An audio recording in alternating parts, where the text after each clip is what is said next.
Hey you guys, this is the RS1 Buyer's Guide. I'm getting more and more questions about people like what should I pay attention to when I'm buying this speaker or a speaker that's equivalent, such like a IRS Beta, the IRS5.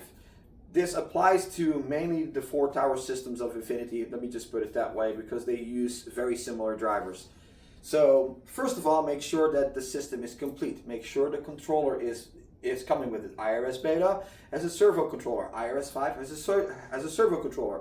The IRS Gamma has a servo controller. This one has a controller as well. It needs to come with this speaker. It's a part of what this speaker is. If you don't have the controller, you're looking at $400 to $700 on a replacement controller if you can find one secondhand. They are not cheap. Now you could debate, but if I find one without it and new DSP is better, it's got nothing to do with this. This is also about resale value and talking about a legacy product. It's about the originality of it and the vintage of it. That's a part of it. So make sure that the controller is there. Now we've established that you have the controller and you found a good set. Now we're arriving at the seller's house. So this is the first thing you're going to do. You're going to be in awe and awe of the size of this speaker and how this speaker looks. And that's what all audiophile guys do. Trust me, I have had guys in this room that have probably for $100,000 plus worth of stuff and they go awe and awe. And the reason for it is the look of this speaker. It invokes that audiophile little, oh wow, this is awesome, this is big, this is what I like. And it biases you. Be careful with that. Calm your ass down and stay objective. So, now that we have calmed your ass down and you've gotten over the initial shock of these beautiful loudspeakers, when you see them, this is the meat and potatoes, the EMM drivers, the electromagnetic induction mid-range drivers. So these are, in all essence, push and pull planar drivers. The reason why they're so unique to this speaker, it has to do with the geometry, the size of them, etc. They have the capability of going to a certain extreme low, even compared to today's planar drivers. That aside, these drivers are not cheap. They're no longer being produced already for decades, and the company that used to make the diaphragms for it, it's basically stepping down for a while. He's retiring for a while. So American Vintage Audio, Bob Douglas, and I've talked to him plenty of times. Great guy, bought plenty of emits. He told me that he is stepping down for at least now. So you can't buy the diaphragms. Even more so, very important to understand, each driver that is broken that you come home with will cost you anywhere from $300 to $400 if you're lucky for a secondhand driver that you can drop in there. A lot of money if you have 14 of them. First things first is to understand that the top two and the 4 bottom ones do not play the same frequency as the middle one. This is the meat. These are the potatoes. The meat, I mean, here you get your 80% of mid-range. This one plays louder and a wider frequency band. So when you put your ear down here, you will hear that this one plays the most information. As you go up, the information is lessening. Same on the bottom. Keep that in mind. It's not the speakers, because I've had this put, oh, the speaker's broken because this plays softer than that. That is exactly the idea of this. It is basically to create a virtual point source. So the third from the top is also your most important one. If that one by any chance doesn't play, I am not going to tell you that there's a fuse at the back of this panel that you can remove and most likely have to replace. And I'm not going to tell you, the seller, like, hey, do you hear that? It's out. And most sellers don't even know that there's a fuse for that. It helps with your price, but I did not tell you that. Moving on. Once you establish that's all working, check for holes, check for rips in it, check for calamities to it. Now you see some bubbling here and there, that's okay. You see some slight delamination, not a big issue. As long as it's not ripped or punctured or extremely delaminated, you're good. These drivers will wrinkle. It's completely normal, that's what these drivers do, they will wrinkle. EMIMs, emits, LEMIMs on the IRS Beta, the big ones, same story, they will wrinkle. That's just what they do. That's also an age thing. These things are 46, 45 years old. My gosh, some people that watch this video are probably not even that old, or they were still babies, just like me. But anyway, very important to pay attention to. Now we've established, okay, that it's all working, this and this and that. Now, what I do is I check, and this, trust me, I've I've seen a lot of these, not a lot, but I've seen my fair share of them for sale and have gone out there a couple times. And what happens with these speakers is usually the same fate. They wind up stored somewhere because people simply don't have the space for them, but they don't really want to let them go yet. And then it's like, oh, I'm going to store them. Most people don't store well, or don't understand how to store speakers properly. Like, you know, cellophane wrap them, put a good blanket around it, keep it in a humidity controlled environment. It's very important to speakers like this because there's a lot of drivers, a lot of hardware going on in here. So as you can see, this baffle is an important part of it as well. It's a three-part baffle. We have our diffraction wing, we have our mid piece, and another diffraction wing. These are two pieces of solid oak. This is basically pressed particle board. It's a very, pressed particle board that's veneered. Now they've glued that here, so there's a seam here on where it mates. Now if this seam is open anywhere, I can tell you already that it's seen a lot of moist. And to verify that, you go down to the EMIMs, to the bottom two EMIMs, and it's usually right there where you see it. If you look at it angled, you can see the front magnets. Those are bar magnets. Those are samarium cobalt magnets.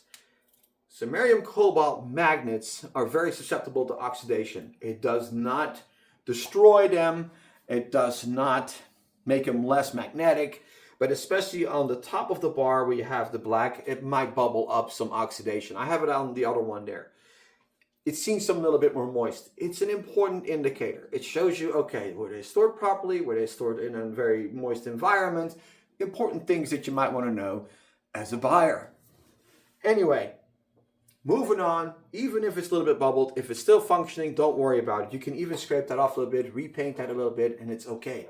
Don't overthink that. Don't go red alarms. Now, these wings have a passive crossover. This is important. There's a couple of versions of this speaker. Now, this is an RS1. This one was built in 1980.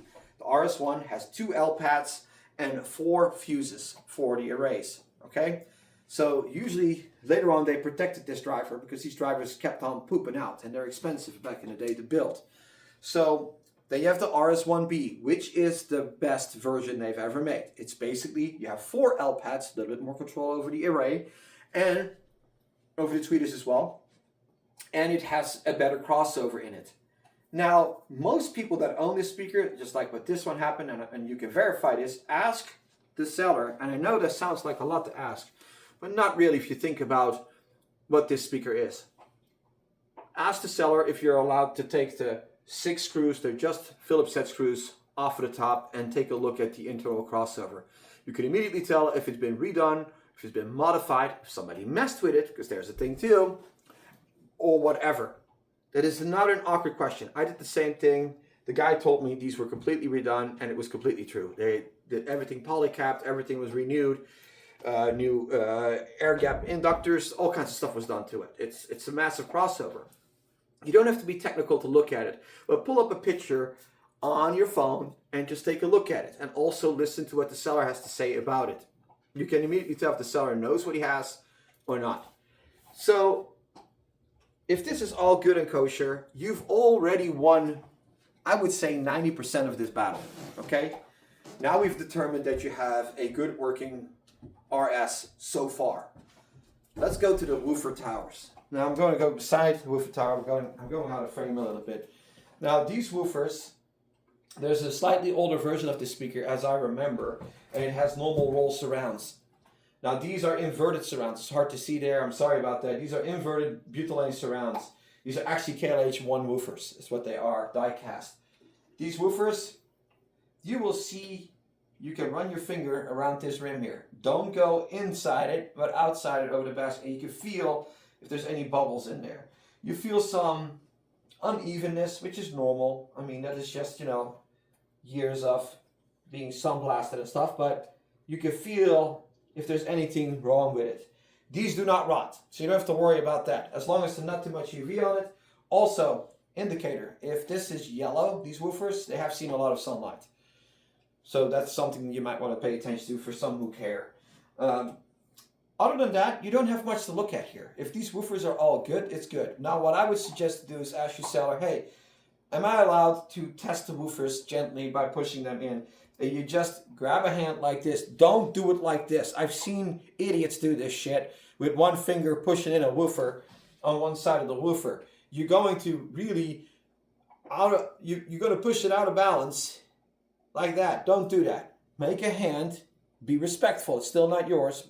Grab a hand and cover it like a circle and gently push it in. You don't have to go hard. Just gently push them in. And as straight as possible. It should not scrape. It should be freely moving. And you can feel the acoustic suspension. You can feel the air. You can feel it that it's very stiff. It should be nice and stiff. It shouldn't be too stiff, but it should give you a little bit of resistance as soon as you push it, which is exactly what this is doing. So that's good. That means that your cab is good. There's no craziness going on or whatsoever. Tweeters, same story. This middle tweeter is 8,000 hertz and up. So again, when you listen to this, when you start to listen, you will pick up on this one as well, because this is slightly angled. So it's very hard to individually listen to it like this. Have something, ask for a kitchen roll, or maybe have something round. Grab a piece of paper, make it round, and hold your ear on it.